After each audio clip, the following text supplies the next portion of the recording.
Un. Bonjour à tous et bienvenue. On va attendre encore quelques petites secondes que les derniers participants puissent se connecter, et puis ensuite on va attaquer le sujet du jour. Alors, on attend encore un tout petit peu.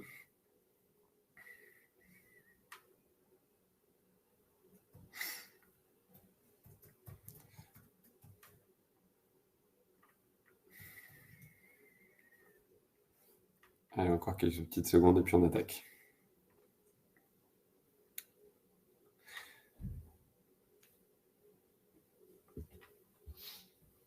Allez, allons-y.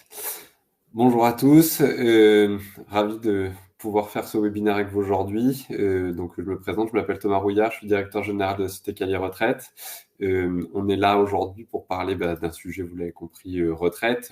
Évidemment, c'est un sujet sur lequel on entend beaucoup de choses tous les jours. La plupart du temps, on est plutôt dans une position où on n'y comprend pas grand-chose. Et puis on lit et on entend tout et son contraire sur le sujet. Et le constat que nous, on fait souvent, c'est on a plutôt tendance à mettre le sujet sur le tapis, faire la politique de l'autruche, se dire je regarderai le sujet plus tard.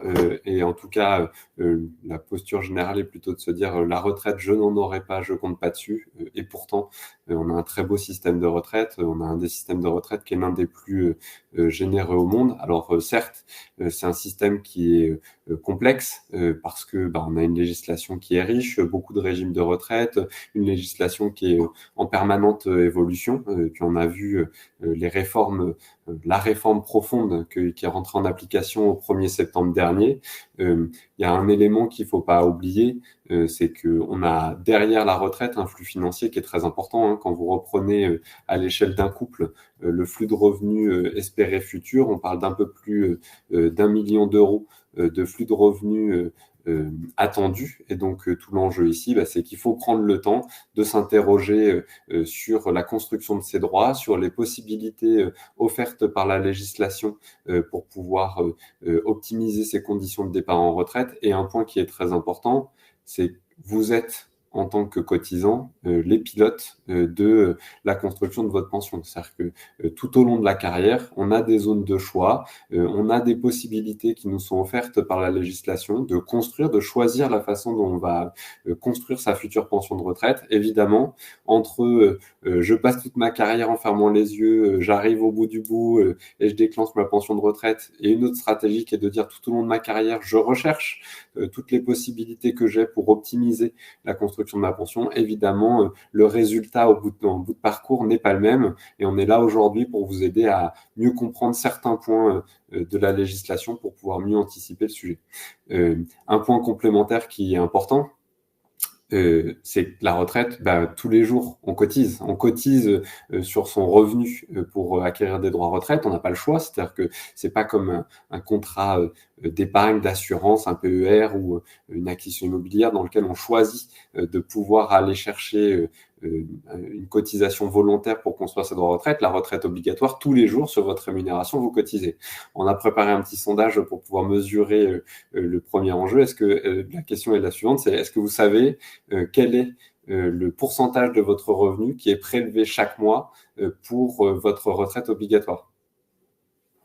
On peut lancer le sondage, je crois qu'il est lancé. Voilà, il est en cours. Attendre que les réponses apparaissent. Hein, évidemment, donc on est en train de parler des cotisations sociales qui sont payées donc en fonction de son statut, qu'on soit salarié ou indépendant. Donc soit les cotisations que l'on paye pour les salariés sur la part salariale et auquel vient s'ajouter par la suite la part patronale. Pour les indépendants, les cotisations que vous payez sur le revenu que vous déclarez à vos caisses de retraite. Encore quelques instants pour que le sondage arrive à son terme et que chacun ait le temps de pouvoir participer.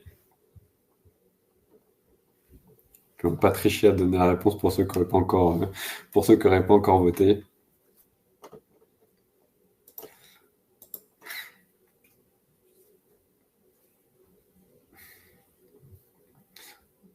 Bon, je ne sais pas si la réponse va apparaître ou pas. En tout cas, voilà. Bon, le sujet, c'est, voilà, on a donc les résultats sont les suivants. Vous êtes un tiers à dire 9%, 17%, 18% et la moitié d'entre vous qui disent 25%.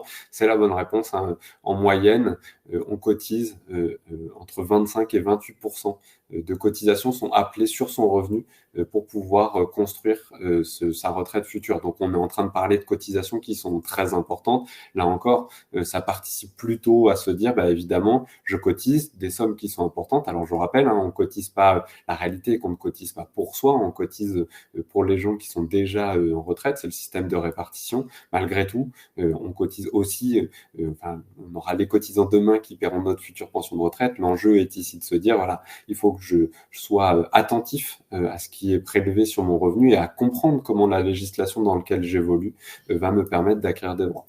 C'est notre métier, hein, chez Cali Retraite. On est une structure indépendante. Notre métier n'est pas parler de produits d'épargne, d'investissement ni quoi que ce soit. On est là pour aider nos clients à prendre le contrôle de leur régime de retraite obligatoire, mieux comprendre comment il fonctionne et pouvoir identifier devant eux quels sont tous les scénarios de fin de carrière envisageables, comment la carrière passée a été enregistrée dans les relevés qui nous sont transmis et pouvoir encore une fois, choisir la façon dont on va construire sa retraite future.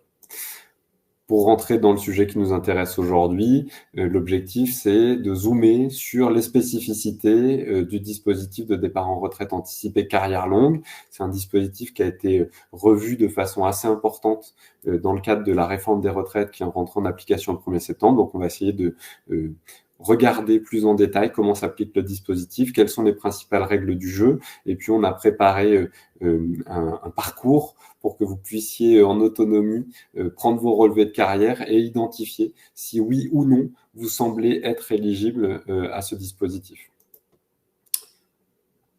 Avant de rentrer dans le vif du sujet, quelques bases, hein. Je rappelle que la construction de notre régime obligatoire de retraite, on représente souvent la retraite comme une pyramide. Vous avez 3 niveaux dans cette pyramide.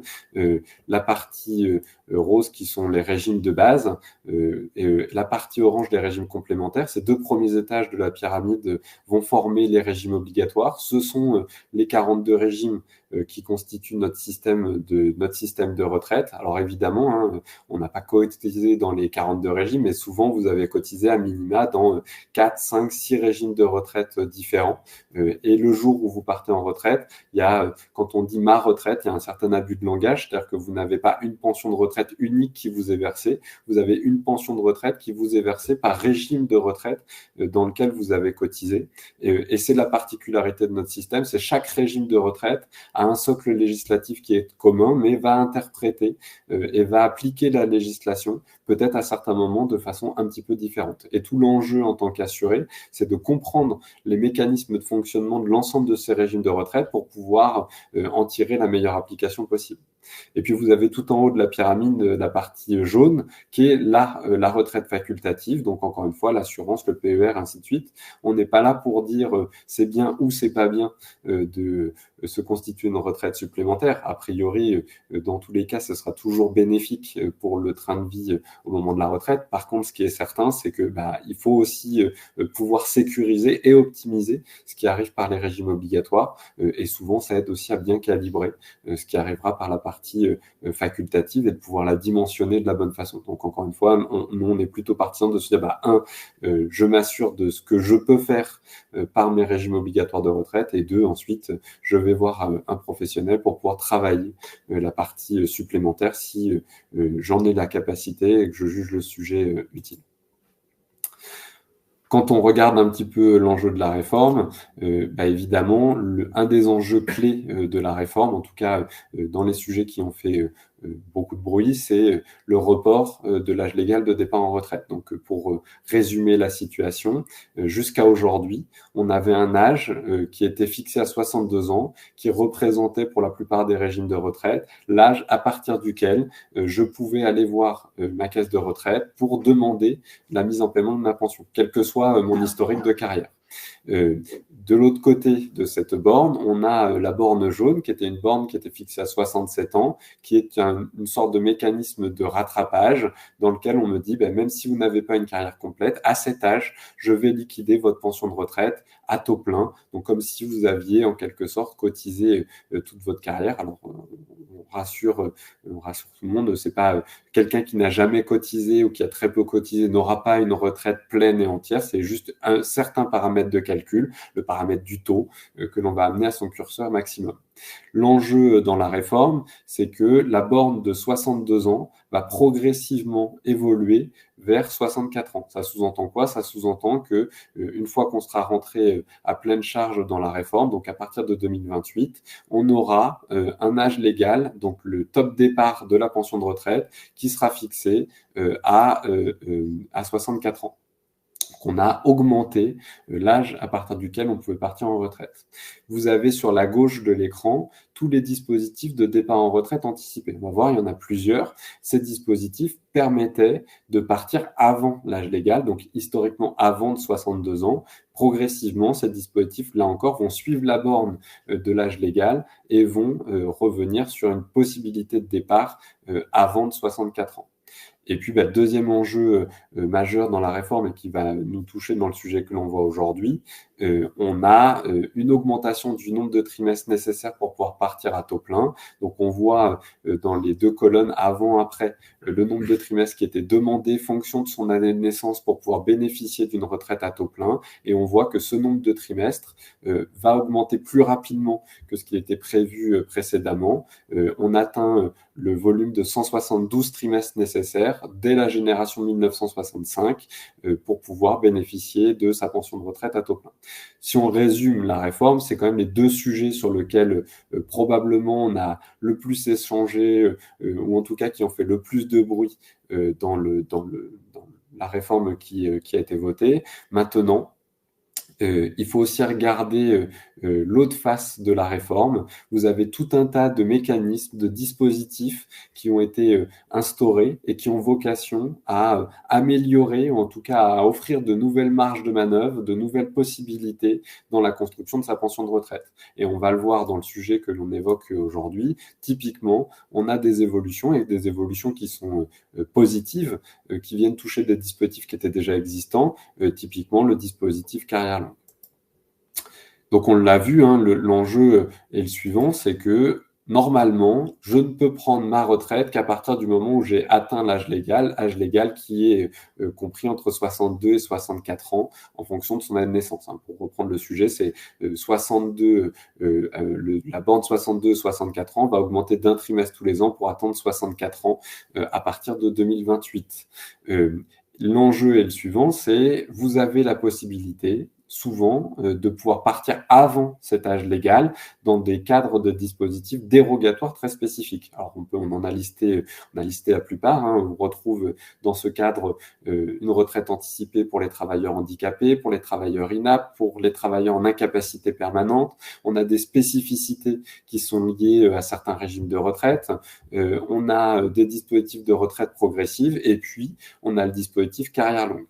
L'enjeu de ces dispositifs est d'offrir des possibilités de liquider sa pension de retraite avant d'avoir atteint l'âge légal. C'est pas complètement neutre dans les volumes, puisque quand vous reprenez la situation de l'assurance retraite, c'est à peu près 20% des départs en retraite. Si on regarde carrière longue, 20% des départs en retraite chaque année sont faits dans ce cadre de dispositif carrière longue. Donc c'est pas un dispositif qui est tout à fait confidentiel. On est en train de parler d'une volumétrie de personnes qui est relativement importante. Pour reprendre la statistique, vous avez à peu près 800 000 personnes qui partent en retraite chaque année, et donc 20% vont pouvoir se glisser dans ce dispositif carrière longue. Donc l'enjeu aujourd'hui, c'est de pouvoir bien comprendre comment fonctionne ce dispositif pour que vous puissiez avoir une première lecture d'éligibilité ou non à cette possibilité de gestion de votre fin de carrière. Pour reprendre le principe de carrière longue, donc on l'a vu, c'est une possibilité de partir de façon anticipée à partir du moment où je vais respecter deux critères principaux. Le premier critère est un critère d'âge de début d'activité.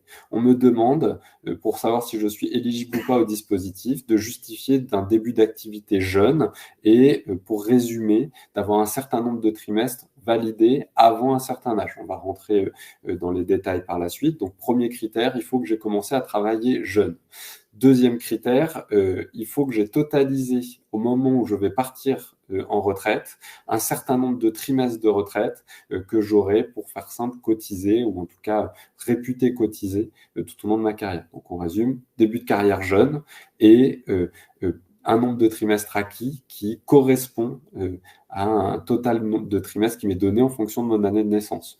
Si on doit le traduire différemment, l'objectif de carrière longue est de dire, je rencontre quelqu'un, je lui dis, voilà, on a vu que tu avais commencé à travailler jeune, on a vu que tu avais fait une carrière complète, c'est OK, tu as validé tous les critères, on te laisse la possibilité de partir de façon anticipée puisque tu as déjà validé les critères attendus.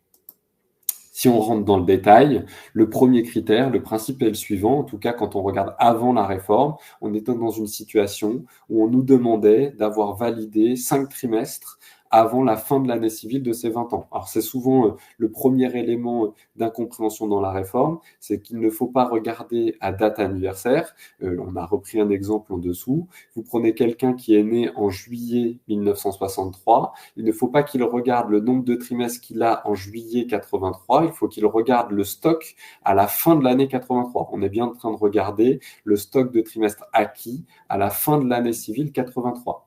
Ce stock, pour pouvoir être éligible au dispositif carrière longue, doit, en théorie, être de 5 trimestres acquis avant la fin de l'année civile des 20 ans.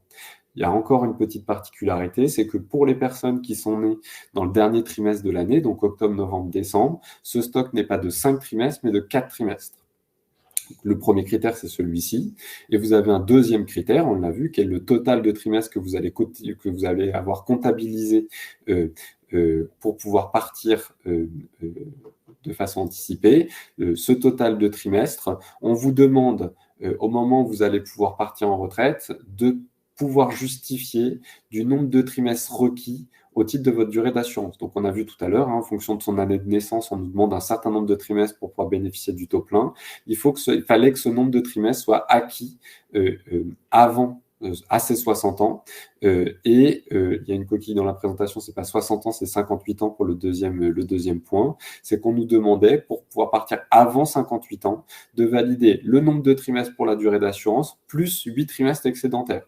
En pratique, on a vu, nous, beaucoup de nos clients partir dans le cadre du dispositif carrière longue 60 ans, très peu partir dans le cadre du dispositif carrière longue 58 ans parce que le stock de trimestres ne devait pas être acquis avant 20 ans mais avant 16 ans. Et en plus, on nous demandait un surstock de trimestres de plus 8 trimestres à 58 ans au moment où on validait son départ en retraite. Donc clairement, très peu de bénéficiaires de ce dispositif. Ça, c'était les règles passées et avec un point. C'est qu'il y a un élément très important dans le fonctionnement de carrière longue, c'est que tous les trimestres n'ont pas la même valeur. Alors, volontairement et de façon un peu provocante, c'est un petit peu comme le tri sélectif, c'est-à-dire que quand vous prenez le total de trimestres que vous avez acquis sur votre carrière, c'est pas toujours simple de savoir où on positionne les trimestres et comment on les trie les uns avec les autres. Et potentiellement, vous pouvez avoir des trimestres que l'on va schématiquement mettre à la poubelle ou en tout cas ne pas comptabiliser pour savoir si vous êtes éligible à carrière longue ou pas.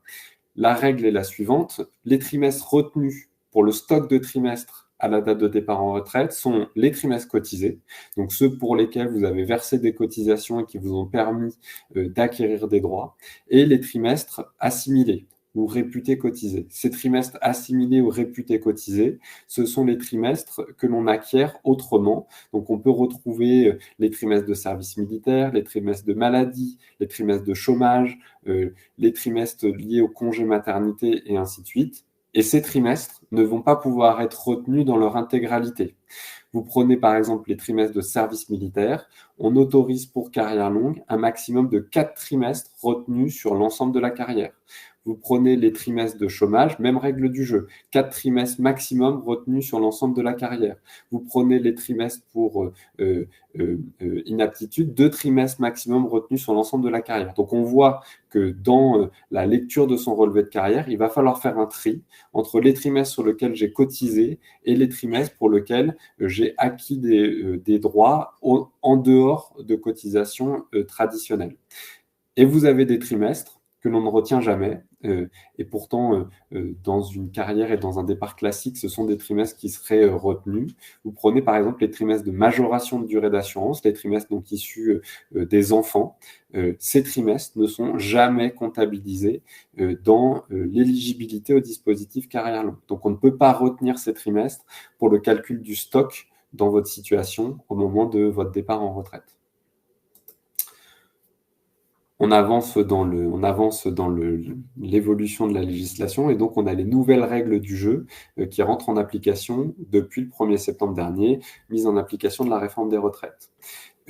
La situation est la suivante, c'est qu'on va d'abord avoir élargi les possibilités d'ouverture de dispositifs carrière longue. On avait vu que l'on avait 2 bornes d'âge, 16 ans et 20 ans. Aujourd'hui, on a 4 bornes d'âge. On a une borne d'âge pour regarder si j'ai eu mes 5 trimestres ou 4 si je suis né en début d'année. Je regarde soit si j'ai ces 4 ou 5 trimestres avant mes 16 ans, avant mes 18 ans, avant mes 20 ans ou avant mes 21 ans. Donc on voit que déjà la borne de 21 ans, on augmente la population potentiellement éligible à carrière longue, puisque quelqu'un qui historiquement n'avait pas ces 5 trimestres avant 20 ans n'était pas du tout éligible au dispositif. Là, la possibilité d'aller chercher la bande de 21 ans va rendre un certain nombre de personnes éligibles au dispositif. Alors, évidemment, avec un âge de départ en retraite qui est augmenté, puisque l'âge légal augmentant, on va aussi augmenter l'âge de départ en retraite dans le cadre du dispositif carrière longue, quand on reprend les bornes. Donc le dispositif si j'ai mes 5 trimestres avant 16 ans et que je remplis les critères, on va voir l'évolution à mes 58 ans, je vais maintenir une possibilité de partir en départ carrière longue à 58 ans. Si je valide mes 4 ou 5 trimestres avant 18 ans, je maintiens une possibilité de départ en retraite dès 60 ans. Si mes 4 ou 5 trimestres sont validés avant mes 20 ans, je vais avoir une possibilité de partir entre 60 et 62 ans. Et là, l'âge auquel je vais pouvoir liquider mes droits va être dépendant de mon année de naissance. Donc, on voit là ici l'augmentation progressive de l'âge légal. La borne carrière longue va suivre l'augmentation de l'âge légal. Et donc, je vais avoir une borne qui va se situer entre 60 ans et 62 ans pour les générations nées à partir de 70. Et puis, si je valide mes 4 ou 5 trimestres juste avant mes 21 ans, la fin de l'année civile de mes 21 ans, je vais avoir la possibilité de partir dès 63 ans et ne pas attendre les 64 ans prévus au titre de l'âge légal. Donc là, on a vu déjà première évolution dans la législation, plus 2 bornes possibles, mais maintenant 4 bornes possibles dans l'éligibilité au dispositif. Maintenant, la question reste toujours la même, c'est le premier critère. Il reste le deuxième critère. Est-ce que à la date à laquelle je vais pouvoir faire jouer ma pension de retraite, j'aurai tous les trimestres réputés cotisés pour pouvoir valider mes conditions de départ en retraite? Et là encore, la législation évolue puisque dans le cadre de l'évolution de la législation, on a intégré de nouveaux droits qui vont pouvoir être comptabilisés pour la validation de son éligibilité à carrière longue. 2 évolutions majeures.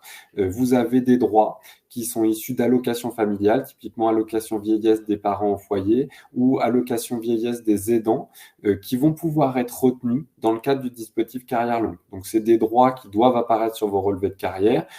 On sait que dans un certain nombre de cas, ces droits n'apparaissent pas. L'enjeu ici est de pouvoir comptabiliser ces situations dans l'éligibilité à carrière longue à hauteur maximum de 4 trimestres sur l'ensemble de la carrière. Et puis, vous avez un deuxième dispositif qui est rentré en application, c'est la possibilité de retenir un certain nombre de trimestres issus de rachats de trimestres des périodes d'apprentissage. Vous avez la possibilité d'aller chercher jusqu'à 4 trimestres qui seront retenus dans le cadre du dispositif carrière longue, alors que historiquement, les rachats de trimestres, pour faire simple, n'étaient pas retenus dans le cadre de ce dispositif. Donc, pour avoir une lecture pratique du sujet, on va se baser sur un cas réel. On part d'un relevé de carrière et on va aller regarder comment je peux analyser sur mon relevé de carrière mon éligibilité à un dispositif carrière longue. Donc, première étape, évidemment, c'est de récupérer son relevé de carrière. Donc, vous avez tous les sites de vos différentes caisses de retraite, plus le site du GIP Info Retraite sur lequel vous pouvez venir télécharger vos relevés de carrière et dans lequel vous allez pouvoir analyser votre carrière passée.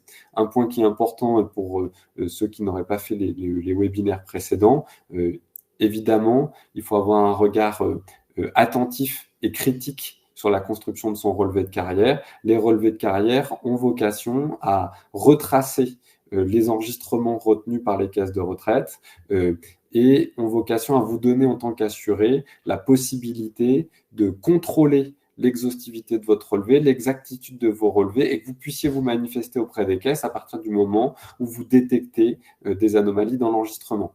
Les anomalies sont fréquentes.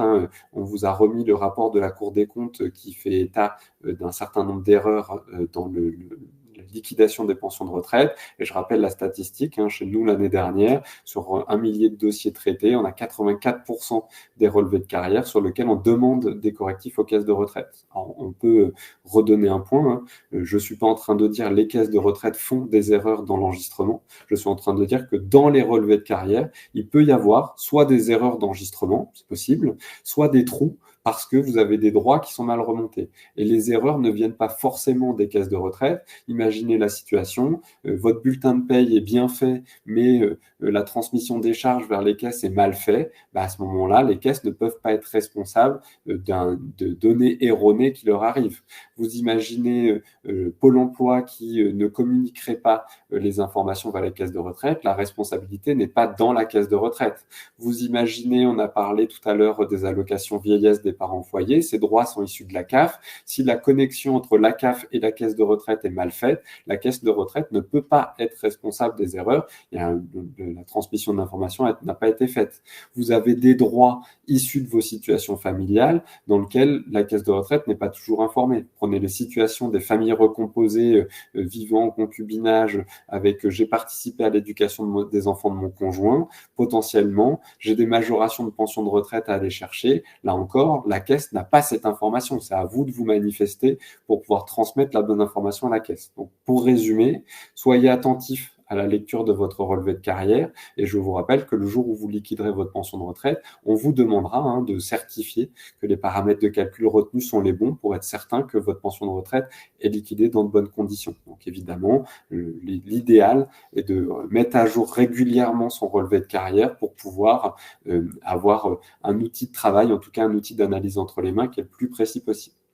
Maintenant que j'ai mon relevé de carrière, je peux recommencer à regarder quelle est mon éligibilité au dispositif.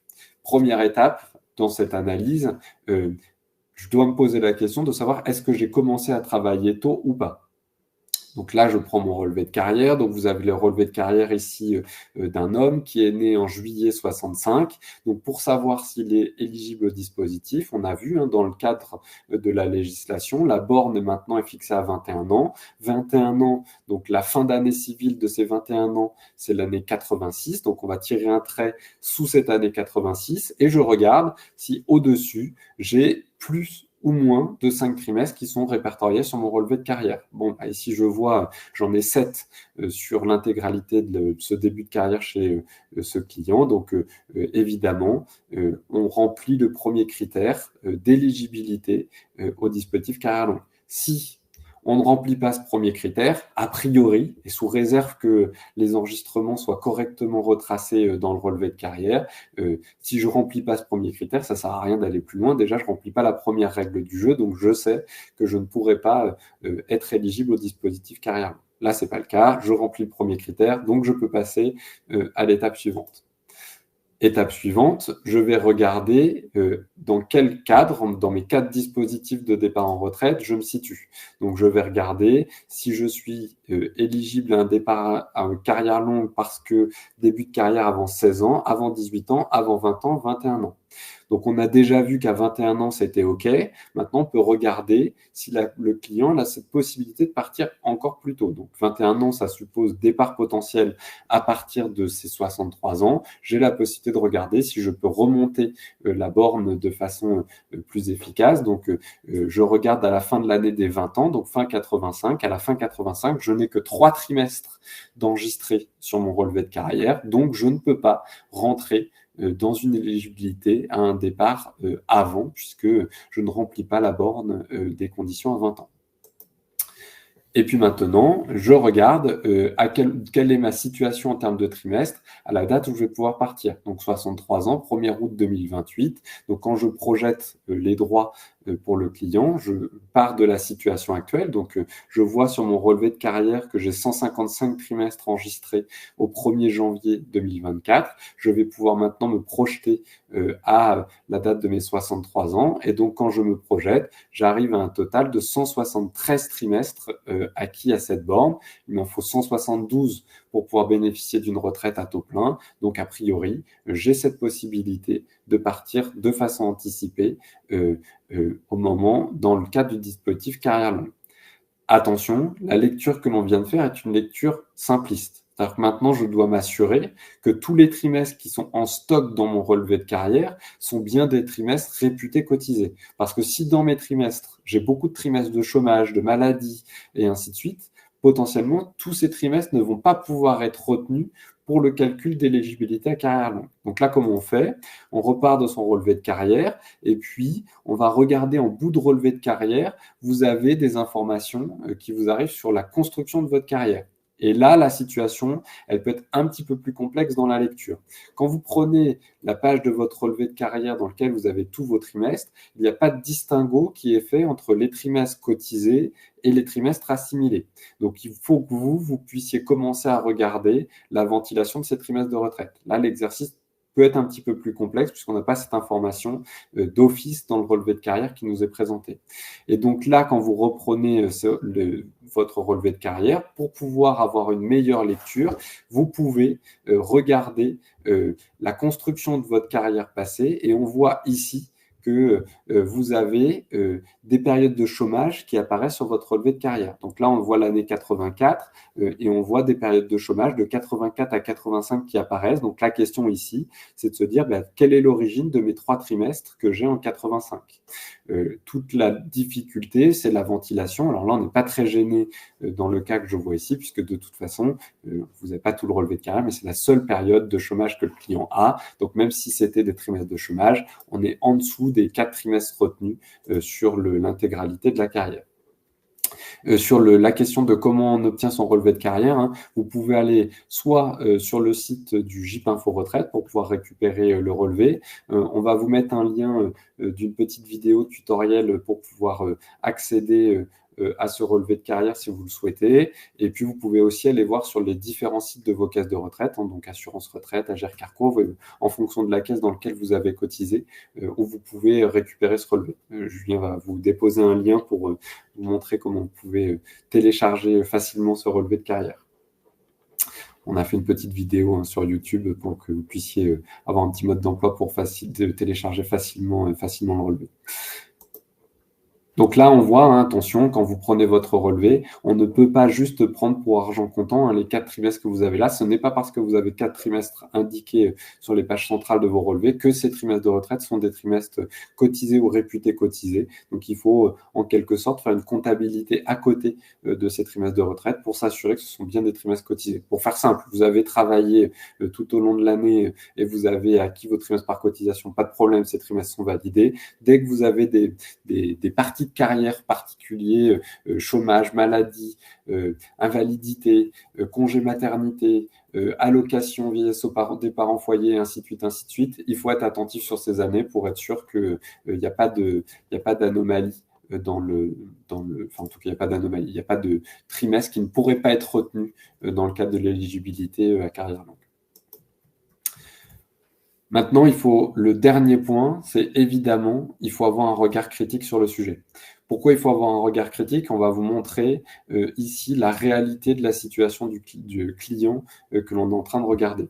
Donc, on reprend son relevé de carrière et on revient sur notre première question. À quelle date j'aurais validé le premier critère donc de ces 4 ou 5 trimestres, 5 trimestres pour lui, dans le début de carrière. On a vu tout à l'heure qu'à la lecture du relevé, on dit les 5 trimestres sont validés avant 21 ans. Sauf que dans la réalité de la situation du client, ce n'est pas ce que l'on va retenir. Je vous explique pourquoi. On voit sur les débuts de carrière des trous. Sur 82, l'année 83 n'est pas présent. 84 est une année qui a 0 en termes de trimestre de retraite. La situation est la suivante. Dans le relevé de carrière, le service militaire du client n'est pas enregistré. Donc, on a cette possibilité de venir faire valider au client 4 trimestres au titre de l'année 84 dans le cadre de son service militaire, plus 1 au titre de l'année 83. On est dans un cadre spécifique où, de par la durée de son service militaire, le client va valider 5 trimestres de retraite. On pourra faire un prochain webinaire sur la méthodologie de validation des trimestres de retraite dans le cadre du service militaire. En tout cas, dans sa situation, on a cette possibilité d'aller chercher 5 trimestres enregistrés. Donc, c'est le premier point. Et deuxième sujet, on a la possibilité de faire valider des périodes d'apprentissage. Là encore, le client a une situation dans laquelle il a eu des périodes d'apprentissage en 82 et 83. Ces périodes d'apprententissage sont non enregistrées et 2, il est éligible à un rachat de trimestre au titre de ces périodes d'apprentissage, puisque pour être précis sur la situation du client, le client n'a plus ses bulletins de paye de l'époque, il a pu récupérer son contrat d'apprentissage auprès de la Chambre des métiers, ce qui nous a permis de faire régulariser des périodes d'apprentissage dans son début de carrière. Cependant, les cotisations issues de ces périodes d'apprentissage ne lui permettaient pas de valider tous les trimestres chaque année. On a complété ces périodes d'apprentissage, donc les trimestres naturellement enregistrés, par des rachats de trimestres. Rachats de trimestres, je vous l'ai dit tout à l'heure, qui, depuis la réforme, sont comptabilisés dans l'éligibilité à carrière longue. Et donc, la situation est la suivante. Quand on regarde le stock de trimestres, on va donc avoir plus de 5 trimestres acquis avant la fin de ses 18 ans. Et donc, possibilité de partir en retraite à partir de 60 ans. Maintenant, le sujet, c'est de projeter la comptabilisation de ces trimestres. Donc, quand on regarde la situation, le client n'a pas 155, mais 164 trimestres acquis de par la comptabilisation que l'on a fait tout à l'heure. On rajoute 4 trimestres au titre de 2024. On ajoute 2 trimestres au titre de 2025, puisqu'on va regarder un départ à 60 ans, donc départ possible à partir du 1er août 2025. Et là, on voit que le client arrive avec un total de 170 trimestres. 170 trimestres, ce n'est pas suffisant pour pouvoir faire jouer son départ en retraite dès 60 ans. Là encore, attention, la règle de carrière longue, c'est pas blanc ou noir. C'est pas j'ai le nombre de trimestres à 60 ans, donc je peux partir. Si je n'ai pas le nombre de trimestres, il faut juste que je regarde à quel moment j'aurai le bon nombre de trimestres. Et donc là, pour la situation du client, on va le laisser aller chercher 2 trimestres complémentaires, donc clairement finir l'année 2025.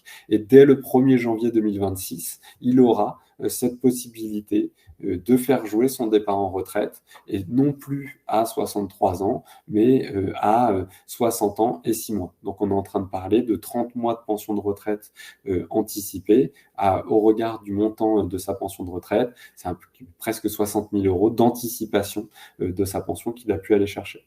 Donc, si on résume, je prends mon relevé, j'ai un regard critique sur la construction de mon relevé de carrière, je fixe les bornes d'âge pour savoir à quel moment, si déjà oui ou non, j'ai des trimestres de bien validés avant mes 16, 18, 20 ou 21 ans. En fonction de ces bornes, je sais si je peux partir à 58, 60, entre 60 et 62 ans ou à 63 ans en retraite, et je viens projeter le nombre de trimestres me restant à acquérir pour savoir si oui ou non je vais pouvoir rentrer dans le cadre du dispositif carrière longue. Et puis, je vous rappelle, hein, maintenant que vous savez si oui ou non vous allez pouvoir rentrer dans le cadre de ce dispositif, il faut continuer à bien analyser les enjeux de ce départ. Les enjeux de ce départ, on a vu sur le webinaire précédent, on a des impacts sur la possibilité de faire un cumul emploi-retraite. On sait que si je fais un cumul emploi-retraite dans le cadre du dispositif carrière longue, je vais rentrer le temps de cette durée carrière longue jusqu'à mon âge légal dans le cadre d'un dispositif de cumul emploi-retraite plafonné avec, je vous laisserai regarder le replay du webinaire, des contraintes dans la mise en place de ce cumul emploi-retraite. Et donc là, tout l'enjeu, c'est de pouvoir analyser si oui ou non le dispositif vous est favorable ou ne vous est pas favorable. Et donc tout l'enjeu ici, hein, c'est évidemment le plus tôt je commence à regarder le sujet, le plus tôt j'ai cette possibilité d'évaluer l'impact positif ou non de cette possibilité de départ anticipé dans le cadre de carrière longue. Et puis évidemment, il faut continuer à regarder les autres possibilités offertes par vos caisses de retraite, puisque chaque caisse de retraite a des spécificités dans les dispositifs de départ en retraite anticipée. Donc là encore, tout l'enjeu, c'est on se positionne au départ en se disant quelles sont mes marges de manœuvre, quels sont les cadres dans lesquels je peux faire jouer ma pension de retraite. Et à partir du moment où je sais où je mets les pieds, j'ai la capacité à bien mesurer s'il y a un intérêt ou non à utiliser le dispositif ou pas. Je vois qu'il y a une question sur le délai de prescription pour réclamer. En fait, l'enjeu, et puis si je réponds à côté de la question, je vous laisse préciser. Vous avez, dans tous les cas, la demande de départ en retraite carrière longue se fait dans le cadre de la demande de départ en retraite classique. C'est-à-dire qu'à partir du moment où vous déposez votre dossier de retraite, vous précisez dans quel cadre vous entendez faire jouer votre pension de retraite. Et évidemment, si vous ne remplissez pas les critères, la caisse refusera la mise en paiement de votre pension de retraite. Après, si vous avez et c'est le point qui est le plus important, il n'y a pas de délai de réclamation. C'est-à-dire que là encore, la caisse n'a pas l'obligation de vous dire attention, vous êtes éligible au dispositif de carrière longue, il faut partir. La situation elle est la suivante, c'est à vous en tant qu'assuré de savoir si oui ou non vous rentrez dans le dispositif. Donc la caisse vous aide par la lecture des relevés de carrière à trouver de l'information pour pouvoir mesurer votre éligibilité au dispositif. Mais on a vu tout à l'heure, ça n'empêche qu'il faut avoir un regard critique sur la construction de son relevé pour pouvoir identifier s'il n'y a pas des marges de manœuvre complémentaires. Et puis ensuite, la caisse, elle ne va pas vous dire vous avez intérêt ou pas à partir dans le cadre de ce dispositif. L'enjeu ici, c'est que vous avez la possibilité d'aller chercher ce dispositif et il faut mesurer ensuite ce que l'on disait tout de suite, si le dispositif vous est favorable ou non. Basiquement, on se dit c'est favorable de partir plus tôt en retraite, mais c'est favorable de partir plus tôt en retraite. Si à côté, je veux faire un cumul emploi-retraite, je vois que je peux être contraint par le fait d'utiliser le dispositif carrière longue. Peut-être que pour le coup, le dispositif est moins favorable. Donc, il n'y a pas en fait de délai de réclamation sur une non-utilisation du dispositif. Encore une fois, c'est à vous en tant qu'assuré d'avoir un regard critique sur la situation et de pouvoir bien analyser cette possibilité de partir de façon anticipée ou pas et de savoir si la situation vous est favorable ou pas. Effectivement, il y a un enjeu, on n'a pas évoqué dans les points pénibilité. Donc, vous avez des critères de le compte prévention pénibilité dans lequel vous faites l'acquisition de points régulièrement. Ces points vous permettent d'acquérir des trimestres de retraite qui vont être retenus dans le cadre des trimestres cotisés au titre de carrière longue. Donc, ces trimestres vous donnent la possibilité d'augmenter en fait le compteur et de partir là encore de façon anticipée. On a normalement fait le tour sur le sujet. Évidemment, on est à votre disposition si vous souhaitez pouvoir regarder plus en détail votre situation personnelle. S'il y a des questions, on peut continuer à y répondre. Et puis, n'hésitez pas à nous contacter s'il y a des sujets complémentaires. J'ai une question sur la période de chômage. Exactement. Sur la période de chômage, on retient maximum 4 trimestres sur l'ensemble de la carrière. Et oui, si on a une période de chômage qui est plus longue, on peut mettre en péril sa situation carrément. Je vous donne un exemple. Je me souviens d'un dossier client qui vient nous voir. Le monsieur était salarié, plombier, je crois, de mémoire, et le monsieur venait de se retrouver dans une situation de chômage. Ça faisait déjà 1 an qu'il était au chômage. Quand on arrive dans le dossier, on lui dit, écoutez, la situation elle est la suivante. Si vous continuez à rester au chômage, vous allez faire échec à votre dispositif carrière longue puisque vous aurez trop de trimestres de chômage sur l'ensemble de votre carrière et vous n'avez pas de marge de manœuvre dans vos trimestres cotisés. Donc, on a dit aux clients, il faut absolument que sur cette année, vous puissiez valider des trimestres de retraite cotisés. Le client a été chercher des missions d'intérim qui lui ont permis de valider un niveau de revenu suffisant pour valider 4 trimestres de retraite sur l'année et le fait d'avoir validé ces derniers trimestres, d'aller chercher ces trimestres cotisés, va lui permettre de sécuriser son éligibilité au dispositif carrière longue sur la gestion de sa fin de carrière. Donc oui, il faut être très attentif. Il y a la carrière passée derrière vous dans lequel vous n'avez plus de marge de manœuvre. Si il y a trop de trimestres de chômage et que vous n'avez pas par ailleurs suffisamment de trimestres cotisés, potentiellement, vous n'êtes plus éligible au dispositif carrière longue. Et il faut être très attentif quand on attaque une période de chômage et que l'on est encore en début de période de chômage dans les critères d'éligibilité, à ce que cette nouvelle période de chômage ne fasse pas échec au dispositif carrière longue. Donc évidemment, il faut avoir une attention toute particulière sur le sujet.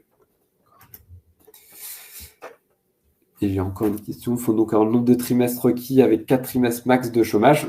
C'est 4 trimestres. Vous pouvez avoir plus de trimestres de chômage sur l'ensemble de votre carrière, mais il faut, dans tous les cas, pour carrière longue, on en retiendra maximum 4. Donc, ça suppose que par ailleurs, vous avez le nombre de trimestres cotisés ou réputés cotisés qui vous permet d'aller chercher les droits. Et là encore, quand vous prenez une année, vous pouvez très bien avoir une année qui est mixte, c'est-à-dire que vous avez une partie travaillée, une partie trimestre de chômage, une partie c'est l'allocation vieillesse des parents au foyer. Donc là encore, dans le tri que l'on évoquait tout à l'heure dans les trimestres, il faut pouvoir faire le tri et choisir pour chaque année quelle est la validation des trimestres de retraite qui, entre guillemets, vous arrange le plus dans la construction de votre carrière. On a tenu les 45 minutes, je pense qu'on a fait le tour des questions. Et puis évidemment, s'il y a d'autres questions, on est à votre disposition pour pouvoir approfondir le sujet. Merci à tous.